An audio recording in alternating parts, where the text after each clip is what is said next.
श्री स्वामी समर्थ. स्वामींचा प्रकट दिन सोहळा. बघा आज घरी किती सुंदर स्वामींची आरास केली आहे. किती छान स्वामी दिसत आहेत. स्वामींचं रूप हे या वस्त्रांमध्ये किती सुंदर दिसतंय. मागच्या शॉटमध्ये मी तुम्हाला दाखवलंच याची डेकोरेशन कसं केलं आहे, ही फुलं कुठून आणली आहेत.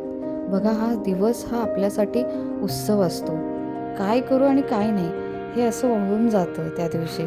पण स्वामींचा प्रकट दिन सोहळा हा मला खूप सुंदर आणि छान करायचा होता, कारण पहिल्यांदाच माझ्या नवीन घरात स्वामींचं हे रूप दिसणार होतं. स्वामींच्या प्रकट दिना दिवशी मी श्री स्वामी समर्थांचं सारा अमृत जे स्वामींचा आत्मा असलेलं हे अध्याय ते मी 21 अध्याय पूर्णपणे वाचून घेतले. 11 वेळेस तारक मंत्र म्हटला. श्री स्वामी समर्थ महाराजांचा 108 वेळा जप करून घेतला. जेवढी सेवा करावी स्वामींसाठी तेवढी कमी आहे.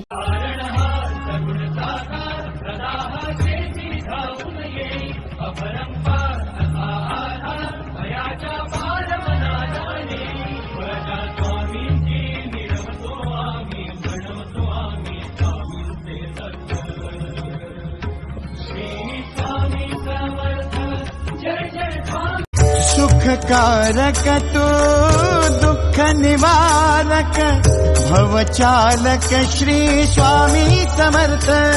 श्री स्वामी समर्थ गुणजन पालक जग उद्धारक दत्तात्रय श्री स्वामी समर्थ.